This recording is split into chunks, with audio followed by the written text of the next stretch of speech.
अस्सलाम वालेकुम नाज़रीन, आप देख रहे हैं प्रोग्राम हेल्थ 21 और मैं हूं पलवशा महमूद और ईसा लैब की जानिब से आपको प्रोग्राम में खुशामदीद कहती हूं। उम्मीद करती हूं आप सब बिल्कुल ठीक होंगे, खैरियत से होंगे और अपना ख्याल रख रहे होंगे। नाज़रीन, आजकल जो है कराची में नहीं बल्कि पूरे पाकिस्तान में बहुत गर्मी चल रही है और अगर मौसम के हवाले से बात की जाए तो महकमा मौसमियात ने जल्द ही यानी कि जुलाई से लेकर सितंबर तक बारिशों का इम्कान ज़ाहिर किया है और ये मामूल के मुताबिक बारिशें नहीं बल्कि मामूल से कहीं ज़्यादा बारिशें होने वाली हैं। और अभी बारिशें क्योंकि शुरू नहीं भी हुई और अभी से डेंगू के केसेस कराची के हॉस्पिटल्स में आना बहुत ज़्यादा स्टार्ट हो चुके हैं। कराची के अक्सर हॉस्पिटल्स में जो है वो डेंगू की शिकायत बहुत ज़्यादा मौसूल हो रही हैं, लेकिन जब ये सीज़न बारिशों का स्टार्ट होगा तो आई थिंक ये डेंगू का रेशो जो है बहुत ज़्यादा बढ़ने वाला है। इसकी एहतियाती तदाबीर क्या हो सकती हैं, आज हम लोग इस पर बात करने वाले हैं। और इसी टॉपिक पर बात करने के लिए हमारे साथ स्टूडियो में मौजूद हैं डॉक्टर अफ़ान शहाब, जो कि MBBS हैं, इसके अलावा जर्नल फिजिशियन भी हैं और ईसा लैब के साथ एसोसिएटेड भी हैं। मैं उनको वेलकम करना चाहूँगी। अस्सलाम वालेकुम डॉक्टर, कैसे हैं आप? अस्सलाम, खैरियत से हूँ मैं जी, शुक्रिया फॉर कॉलिंग मी। जी। डॉक्टर, मेरा सबसे पहला और बेसिक क्वेश्चन ये है कि बेसिकली डेंगू क्या होता है? डेंगू जो है एक वायरल फीवर है जो कि मच्छर के काटने से फैलता है। मच्छर की एक मखसूस किस्म होती है एडिस इजिप्टी जो है वो ये वायरस ट्रांसमिट करती है ह्यूमन बींग्स के अंदर। जी। और डेंगू जो है वो बेसिकली एक वायरल ही फीवर है और इसमें कोई ऐसी ख़तरनाक अलामात नहीं होती अगर प्रिकॉशंस टाइम पे ले ली जाएं तो। लेकिन इसके अलामात सिम्टम्स जो होते हैं कुछ इस तरह के होते हैं शुरुआत में कि पेशेंट हमारे पास प्रेजेंट होता है, वो कहता है भाई मुझे बहुत तेज़ बुखार है, इंटेंस हेडेक है, ठीक है, और बहुत सीवियर बॉडी एक होता है। इसका दूसरा नाम जो है वो बोन ब्रेक फीवर भी कहा जाता है। ठीक। और इसीलिए कहा जाता है क्योंकि इसमें दर्द की जो शिद्दत होती है वो बेतहाशा होती है। ठीक। डॉक्टर, अक्सर देखा जाता है कि नॉर्मल बुखार में भी यही सब सिम्टम्स मिलते हैं, या फिर अगर मलेरिया की साइड पे चले जाएं या फिर टाइफाइड फीवर की बात कर ली जाए तो उनमें भी तकरीबन मिलते जुलते सिम्टम्स ही मिलते हैं। अगर टाइम पे डायग्नोस ना हो तो किस हद तक ख़तरनाक हो सकता है? अगर टाइम पे डायग्नोज डेंगू को ना किया जाए तो डेंगू जो है वो डेंगू हेमरेजिक फीवर या डेंगू जो है वो ब्लीड कर सकता है वो पेशेंट।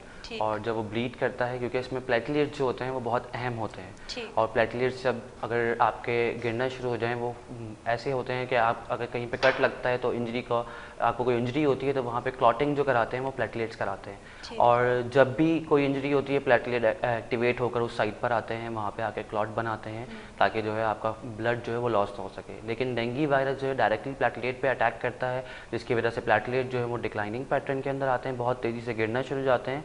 और जब ये गिरते हैं तो पेशेंट जो है वो कहीं से भी ब्लीड कर सकता है, इवन सिंपल स्क्रैच करने से भी जो है वो ब्लीड कर सकता है। इसीलिए हम पेशेंट्स को बोलते हैं कि आपने जो है वो कंघी नहीं करनी, अपना ब्रश नहीं करना है इसके अंदर, इसी वजह से मना करते हैं डेंगू के अंदर। यानी कि ब्रश वगैरह करने से, अपनी पर्सनल हाइजीन करने से भी आप रोक देते हैं? बिल्कुल रोक देते हैं, इसलिए रोक देते हैं क्योंकि सिर्फ माउथ वॉश यूज़ कर सकते हैं, कोई भी चीज़ स्क्रैच नहीं करनी है आपने। अगर स्क्रैच करेंगे तो सबक्यूटेनियस ब्लीड भी हो सकता है, जैसे स्किन के अंदर ब्लीड भी हो सकता है, ठीक है। और गम ब्लीडिंग बहुत कॉमन सिम्टम्स हैं, पेशेंट हमारे पास सम टाइम प्रेजेंट होते हैं जो कि मिसडायग्नोज्ड हुए होते हैं। हालांकि डेंगू के जो सिम्टम्स हैं यूजुअली आप क्लिनिकली भी इसको डायग्नोज कर सकते हैं, विदाउट टेस्ट भी ये डायग्नोज हो जाता है। जब पेशेंट आपके पास प्रेजेंट होता है वो बताता है, आपको हिस्ट्री भी देता है, और अगर वो किसी एंडेमिक एरिया में गया हुआ होता है जहाँ पे डेंगू फैला हुआ है, हिस्ट्री बहुत इंपॉर्टेंट होती है पेशेंट की। पेशेंट आपके पास प्रेजेंट हो तो आप पूछें उससे कि आप कहाँ से आ रहे हैं, आपको क्या हुआ था, सबसे पहला सिम्टम क्या आया था। तो पहले सिम्टम्स को लीड करते हुए आप डायग्नोज की तरफ इजीली जा सकते हैं और पेशेंट की लाइफ बच सकती है इस तरह। ठीक। डॉक्टर, अगर एक हफ्ता या इससे ज़्यादा टाइम गुजर जाए और डायग्नोस ना हो पाए या फिर पेशेंट जो है ख़ुद पे इतना ध्यान नहीं दे रहा हो, क्योंकि अमूमन यही देखा जाता है कि पाकिस्तान में अगर बात की जाए लोग तब तक डॉक्टर को रुजू नहीं करते जब तक चीज़ उनके हाथ से नहीं निकल जाती, तो इस सूरत में ये कितना ख़तरनाक हो सकता है? ये इस सूरत में इतना ख़तरनाक हो सकता है कि ये जानलेवा साबित बन सकता है आपके लिए, क्योंकि अगर आप कहीं से भी ब्लीड कर गए और वो ब्लीड अननोन रही, ना डॉक्टर्स को पता चला क्योंकि आप डॉक्टर के पास गए नहीं, आपने अपने प्राइमरी सेटअप पे जाके दिखाया नहीं, अगर आप नहीं जाके दिखाएंगे तो वो ब्लीड कर जाएगा पेशेंट और उसकी डेथ जो है वो फॉर श्योर है। ठीक। डॉक्टर, एक ये मिथ भी है, मिथ कहूँ या मुझे नहीं पता, ये आप आंसर देंगे तो पता चलेगा कि सुना जाता है कि मच्छर रात में नहीं काटता बल्कि दिन में काटता है, इसमें कितनी हकीकत है? अच्छा, डेंगू जो बेसिकली वेक्टर बॉर्न डिजीज़ है, मैंने आपको बताया, यानी मच्छर के काटने से फैलती है। तो मच्छर जो है बेसिकली जो रिसर्चर्स कहती हैं वो ये कहती हैं कि आप मच्छर जो है वो सुबह के टाइम पे और मगरिब के टाइम पे काटता है बेसिकली, तो दिन में काटने का कोई कॉन्सेप्ट नहीं है इसका। और एक अच्छी बात, एक और बात इसमें मैं इजाफी आपको बताता चलूँ कि डेंगू का मच्छर मच्छर जो नी होता है इससे नीचे नीचे के हिस्से पे यूजुअली लोगों को काटता है। अब ये ज़रूरी नहीं है कि हर बंदे को सिर्फ नी के नीचे ही काटा जाए, किसी को हाथ पे भी काट सकता है, मुंह पे भी काट सकता है, if you are in lying position. तो मतलब बहुत हाइट पे उड़ता नहीं है ये। और जो इसकी मॉस्किटो जो एजिप्टिस है, एडिस एजिप्टिस मॉस्किटो की टाइप है, फीमेल मॉस्किटो होती है, ये काटती है। और ये अंडे जो है अपने यूजुअली फ्रेश वाटर के अंदर देती है। एग जो है ले करती है उसके अंदर, और उसके बाद जो है वो मच्छर जो लार्वा बनता है उसके बाद जो है वो इंसानों को इफेक्ट करता है, ह्यूमन बींग्स को इफेक्ट करता है। सही। डॉक्टर, डेंगू और मलेरिया का फीवर तकरीबन काफ़ी सारे सिम्टम्स भी मिलते जुलते हैं और दोनों बुखार जो है वो मच्छर के काटने से ही होते हैं, लेकिन डिफरेंस क्या है दोनों में? देखिए, वो मलेरिया जो है वो एक पैरासाइटिक इन्फेक्शन है, उसके अंदर फीचर्स अलग होते हैं, उसमें रिलैप्सिंग फीवर होता है, ठीक है, उसमें हेडेक इतना इंटेंस नहीं होता। दूसरा ये कि डेंगू जो है वो और मलेरिया के अंदर आपका अहम चीज़ ये है कि उसमें प्लेटलेट आपके डिक्लाइनिंग पैटर्न पे नहीं होते, और मलेरिया के लिए सेपरेट टेस्ट होता है, आप वो टेस्ट करा सकते हैं। सीबीसी सिंपल एक खून का टेस्ट होता है, कंप्लीट ब्लड काउंट, उसके अंदर हम बहुत सारी चीज़ों को जो है वो इवैल्यूएट कर सकते हैं और एक्स्ट्रा मतलब उसमें डायग्नोज कर सकते हैं कि भाई आइदर ये डेंगू फीवर है या कोई और चीज़ है। डेंगू फीवर के सिम्टम्स बहुत डिफरेंट होते हैं, इसलिए कि इसमें सिवियर शिवरिंग नहीं होती, लेकिन जो मलेरिया होता है इसके अंदर शिवरिंग बेतहाशा होती है आपको, और एक्सेसिव स्वेटिंग होती है उसके बाद, और चिल्स एंड राइगर्स होते हैं उसके अंदर। डेंगू में चिल्स एंड राइगर्स आपको नहीं मिलते। डेंगू में आपको हेडेक, बैक एक मिलेगा, जॉइंट पेन मिलेगा, बोन पेन मिलेगा, मायल्जिया, मायल्जिया हम कहते हैं मसल में दर्द जो होता है, गोश्त में जो दर्द होता है उसे कहते हैं, और रेट्रो ऑर्बिटल पेन मिलेगा। पेशेंट कहेगा मेरी आंखों के पुतले दुख रहे हैं, इस तरह बोलता है पेशेंट। ठीक। तो डॉक्टर, अक्सर लोगों का ये भी कहना है कि ये मतलब फैमिलीज़ में एक दूसरे के साथ नहीं बैठते अगर किसी को डेंगू फीवर हो जाए, और ये सुना चाहता है कि ये वायरल डिजीज़ है, तो इसमें कितनी हकीकत जी है? वायरल डिजीज़ है, लेकिन इसमें ये कंटेजियस नहीं है, यानी ये एक दूसरे से लगती नहीं है ये डिजीज़। ये डिजीज़ जो है बेसिकली वेक्टर बॉर्न है, मच्छर काटेगा अगर उस बंदे को। अच्छा, एक और बहुत ही अच्छी बात, आपने बहुत ज़बरदस्त सवाल किया ये वाला, उसमें ये है कि मच्छर जो है वो बेसिकली अगर इफेक्टेड पेशेंट को काटेगा और उसके बाद वही एडिस एजिप्टी मॉस्किटो घर में फैला सकता है पूरे घर को डेंगू। तो इट डजंट मैटर कि डेंगू जो है अगर एक पेशेंट को हुआ है और वो दूसरे बंदों को नहीं हो सकता है, मतलब इसका लिंक कंपलसरी ये नहीं है कि सिर्फ ट्रांसमिट जो है वो ह्यूमन टू ह्यूमन हो रहा है, वेक्टर के जरिए ट्रांसफ़र होते हैं। सही, ठीक। तो ये आई थिंक एक अच्छी बात है कि लोगों में अवेयरनेस इसकी प्रोवाइड करनी चाहिए। इसकी एहतियात किस तरह मुमकिन है? आपने जिस तरह बताया कि डेंगू का मच्छर जो है यूजुअली पानी में जो है वो क्रिएट होता है, तो इसकी एहतियात किस तरह मुमकिन है? अक्सर हमारे घर में आपको पता है पानी की शॉर्टेज आजकल पूरे कराची में है, ठीक है। तो पानी की शॉर्टेज के बाद तो ये है कि जो हम लोग घर में बकेट्स पानी भर के रखते हैं और रिजर्वायर जो बने होते हैं, जो टैंक्स होते हैं, इनको प्रॉपर कवर करके रखना चाहिए। इवन गमलों में लोग पानी डालते हैं तो उसमें एक्सेसिव पानी डाल देते हैं। एक्सेसिव पानी नहीं डालना, एक्सेस में पानी नहीं डालना उसके अंदर, क्योंकि उसके अंदर भी मच्छर जो है वो अपने एग्स जो है वो ले कर सकता है। और एक और चीज़ कि जितने भी स्टेगनेंट वाटर हो, जो ठहरा हुआ पानी होता है, इसके ज़रिए जो है वो मच्छर फैलता है। मच्छर का कंट्रोल करेंगे, आपकी डिजीज़ ऑटोमेटिकली कंट्रोल हो जाएगी। और तीसरा ये कि अगर आपने देखा पेशेंट आपके पास मौजूद है घर के अंदर, तो उसको आपने मॉस्किटो नेट लगाना है और रिपेलेंट लगाना है उसको आपने, ताकि उसको काट के जो है मच्छर जो है दूसरे मरीजों को ना काटे, मतलब घर में और जितने इंडिविजुअल जो हेल्दी हैं उनको ना काटे। तो मच्छर का कंट्रोल हो जाएगा तो आपकी डिजीज़ काफ़ी हद तक कंट्रोल हो जाएगी। फिर मॉस्किटो स्प्रे आते हैं काफ़ी सारे, और कमर्शियल तौर पे भी होते हैं अवेलेबल, और घरों में भी लोग बहुत सारे पेस्टिसाइड्स रखते हैं अपने कि भाई आपने जो है वो स्प्रे कर देना है घर के अंदर ताकि मच्छर सारे मर जाएं। नेट को जो है वो आप अपनी जो आपकी विंडो, नेट वाली विंडो होती है, उसको आप मगरिब के टाइम पे बंद कर दें, दरवाज़े खिड़कियाँ अपनी बंद करें ताकि वो मच्छर ना इंटर हो सके घर के अंदर। और कोशिश करें कि पानी जो ठहरा हुआ होता है उसको नहीं। और सड़कों पे बेसिकली ऐसा होता है कि टायर शॉप पे यूजुअली टायर शॉप में खासतौर पे बारिशों के बाद पानी बेतहाशा टायर के अंदर जमा हो जाता है और गलियों में खड़ा हो जाता है पानी, तो उसकी वजह से मच्छर बेतहाशा फैलते हैं। तो अभी आगे मानसून का सीज़न है, उसमें जो है मच्छर बहुत ज़्यादा फैलेंगे, उनको कंट्रोल करना बहुत ज़रूरी है।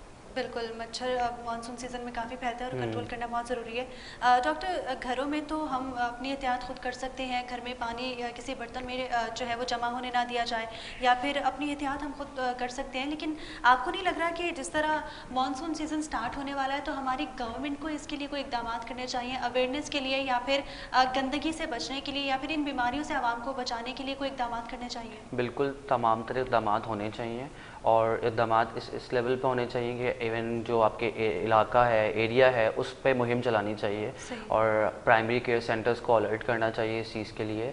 और ये जो जितने भी मॉस्किटो के स्प्रेज वगैरह होते हैं प्रॉपर तरीके से जो है ये स्प्रे होने चाहिए। पब्लिक हेल्थ सेक्टर का बहुत इंपॉर्टेंट रोल है इसके अंदर, ठीक, वेक्टर कंट्रोल के लिए। सही।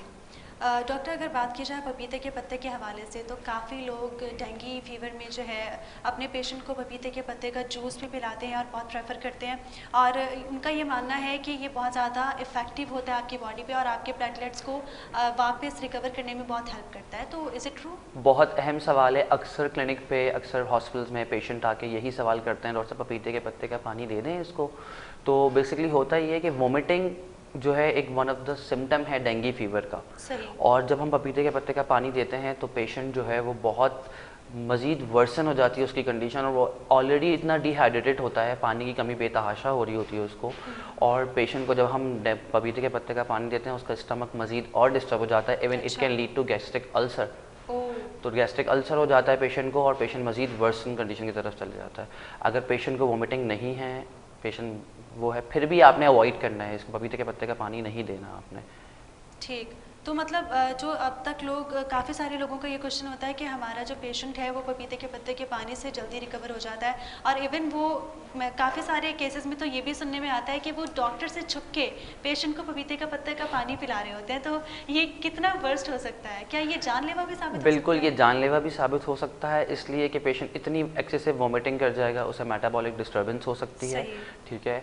और दूसरा ये कि मैंने बताया आपको पहले जैसे कि गैस्ट्रिक अल्सर करा सकता है ये इतनी एक्सेसिव, और फिर उसके बाद मज़ीद और कॉम्प्लिकेशन की तरफ ले जा सकता है आपको। आपका स्टमक डिस्टर्ब कर सकता है, आपको डिस्कम्फर्ट होगा, और जब वोमिटिंग पेशेंट कर रहा होता है तो उसको बिल्कुल इरोजन्स हो जाती हैं, तो गला भी ख़राब हो जाएगा उसका, और उसकी जो ये जो ईसोफेगस होता है ये भी ख़राब हो जाएगा। कंडीशन मज़ीद वर्स्ट हो सकती है। मज़ीद कंडीशन वर्स्ट हो सकती है। ठीक है। अगर डॉक्टर डाइट के हवाले से बात की जाए तो जो डेंगू का पेशेंट होता है उसके लिए डाइट कोई मखसूस है? कोई डाइट मखसूस नहीं होती, सिर्फ हम जो है पेशेंट को बोलते हैं कि उसने हाइड्रेट रखना है अपने आप को, और डेंगू का कोई पर्टिकुलर ट्रीटमेंट तो है नहीं। ठीक है। सिम्टोमेटिक ट्रीटमेंट होता है डेंगू का, जिसमें हम सिर्फ पैरासीटामोल की जो टैबलेट्स होती हैं वो पेशेंट को एडवाइस करते हैं for fever and body act. हमें इसमें ख़ास तौर पे आइबुप्रोफेन जो होता है इसको बंद करना होता है। ठीक है। वो बिल्कुल नहीं होती क्योंकि वो प्लेटलेट को मज़ीद और गिराती हैं। इसी तरह जो डाइक्लो सॉल्ट होते हैं इनको भी, हमने डिक्लोफेनिक सॉल्ट जो होते हैं इनको भी नहीं देना होता, ये भी प्लेटलेट से मज़ीद गिराती हैं। इसलिए सिर्फ पैरासीटामोल इसमें सेफ़ होती है। और हाइड्रेशन, पेशेंट को जितना पानी पिला सकते हैं आप घर में पानी पिलाइए उसको, ORS का पानी दीजिए, निमकोल बना के दीजिए, जूसेस दीजिए उसे, फ्रेश जूसेस दीजिए घर के बिल्कुल। और जो ये तमाम तर चीज़ें हैं, मतलब कि पपीते के पत्ते का पानी दे दिया और टोटके कर लिए, टोटके करने से कुछ नहीं होता। बेसिकली हाइड्रेशन इंपॉर्टेंट होती है, फ्रेश जूसेस इंपॉर्टेंट होते हैं, जिसमें सेब का जूस होता है, जिसमें गन्ने का जूस होता है। अगर पेशेंट नॉन डायबिटिक है, डायबिटीज़ नहीं है, तो उसको आप गन्ने का जूस, शुगर केन का जूस दे सकते हैं, वो दीजिए। एप्पल जूसेस दीजिए, लेमन जूसेस दीजिए, बहुत फ़ायदा करते हैं और पेशेंट इसमें बहुत जल्दी रिकवर होते हैं, जो पेशेंट जल्दी जल्दी ये जूसेस और वाटर इंटेक अपना बढ़ाते हैं। तो वाटर इंटेक इसलिए कि बंदा हाइड्रेट होता है तो उसका जो फ्लूइड होता है बॉडी का वो बढ़ जाता है। जब फ्लूइड बढ़ जाता है तो सब तरफ सर्कुलेशन अच्छी हो रही होती है, तो पेशेंट जो है इतना बेजार और इतना फटीग फील नहीं करता। ठीक, यानी कि ऑर्गेनिक डाइट की तरफ जाना चाहिए। बिल्कुल। और सिर्फ पैरासीटामोल, अगर आपकी मतलब आप घर पे हैं और आप समझते हैं आपकी सांस नहीं फूल रही है, आप देखते हैं आपको कोई रेड स्पॉट नहीं आया, आपको कहीं दांत से खून नहीं आया है, तो ये तो घर पे ही मैनेज हो सकता है डेंगू, सिर्फ ORS और पैरासीटामोल के ज़रिए। और हम इसमें कुछ मल्टीविटामिन्स ऐड कर देते हैं साथ में कि पेशेंट जो है वो इम्यूनिटी जो है उसकी बहाल होना शुरू हो जाए। ठीक। डॉक्टर, अगर सेल्फ मेडिकेशन की बात की जाए तो अक्सर लोग डॉक्टर के पास नहीं जाते और वो ये सोचते हैं कि जो मिथ्स सुन चुके हैं वो, या फिर जो एक दो लोगों ने उनको गलत गाइड किया है, मिस गाइडेंस की वजह से वो सेल्फ मेडिकेशन की तरफ जाते हैं, तो ये कितना ख़तरनाक हो सकता है? सेल्फ मेडिकेशन इसलिए ख़तरनाक हो सकती है कि देखें इसमें फीचर्स क्या होते हैं। बॉडी एक मैंने आपको बताया बहुत सीवियर होता है, जॉइंट पेन बहुत सीवियर होता है, हेडेक होता है बहुत सीवियर। तो पेशेंट क्या करते हैं भाई, जो ओवर द काउंटर ड्रग होती हैं वो फ़ौरन लेके उसको खा लेते हैं। ओवर द काउंटर ड्रग लेने से उनको नहीं पता कि उनको किस चीज़ के सिम्टम्स हैं, क्या अलामात हैं, और जब ओवर द काउंटर ड्रग लेते हैं वो खाते हैं, जिससे जो है उनके प्लेटलेट मज़ीद वर्सन हो जाते हैं और फिर वो हॉस्पिटलाइजेशन की इंडिकेशन बन जाती है। उन्हें जो है वो फिर सपोर्ट्स रिक्वायर्ड होती हैं हॉस्पिटल की, और टर्शरी केयर सेंटर तक इवन रेफ़र करना पड़ जाता है पेशेंट को। इसलिए कि वो इसमें एक एस्पिरिन गोली बहुत इंपॉर्टेंट है, जिसे एस्कार्ड नाम की गोली बहुत कॉमनली चल रही होती है, लोग खा रहे होते हैं, उससे भी हम स्ट्रिक्टली कॉन्ट्रा इंडिकेटेड होती है, वो आपने बिल्कुल नहीं खानी होती। और लोग क्या करते हैं 2 गोली डिस्प्रिन लेके उसको पानी में डाल के पी जाते हैं, तो वो बिल्कुल नहीं पीना उसको, इसलिए कि वो बहुत ही ख़तरनाक है, वो एंटी प्लेटलेट होती है और प्लेटलेट को मज़ीद और गिरा देती है, जिससे आपकी कंडीशन वर्सन हो जाती है और आप हॉस्पिटलाइजेशन की इंडिकेशन में पूरे उतर जाते हैं। ठीक।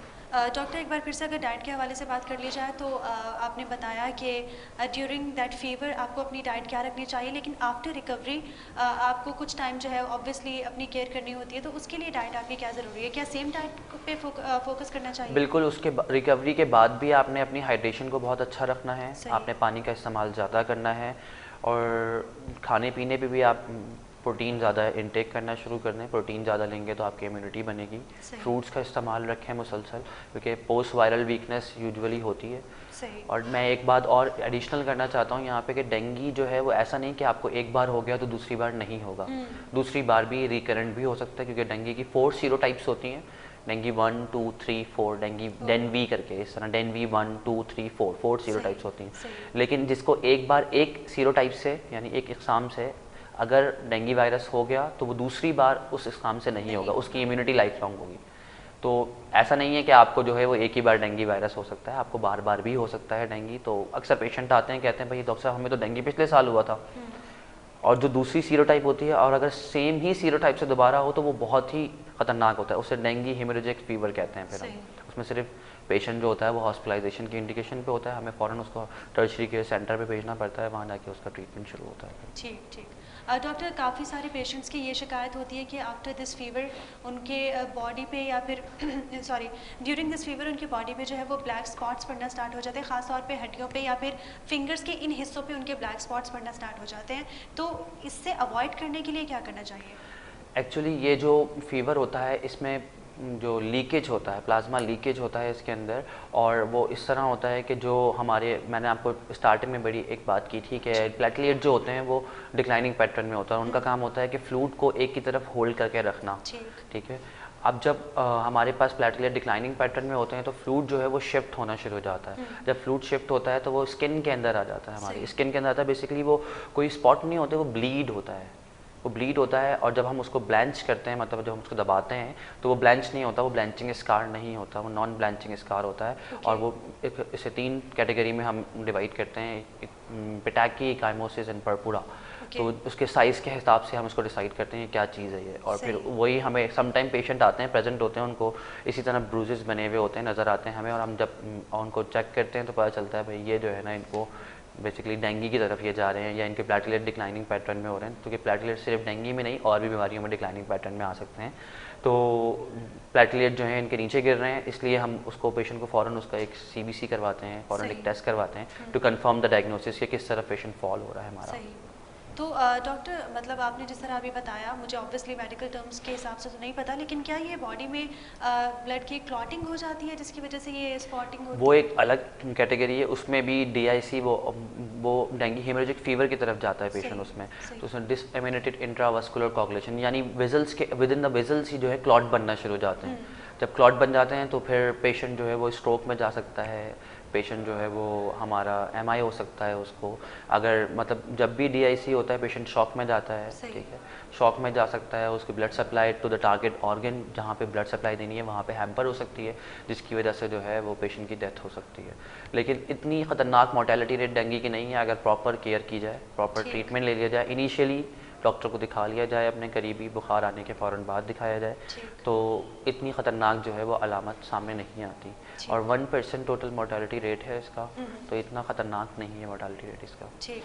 डॉक्टर लास्ट क्वेश्चन मेरा आपसे ये है कि अगर ईसा लैब की जानिब से बात की जाए तो ईसा लैब की जानिब से आवाम को जो है वो इस डेंगी फीवर से मुस्तफ़ीद रखने के लिए, बचाने के लिए ऐसे कौन से इक़दाम किए जा रहे हैं? क्या अवेयरनेस कैंप्स वगैरह कायम किए जाते हैं? बिल्कुल अवेयरनेस कैंप किए जाते हैं, और इवन ये फ्री ऑफ कॉस्ट भी समटाइम जो है CBC सैंपल कलेक्ट कर रहे होते हैं डिफरेंट हॉस्पिटल से आके।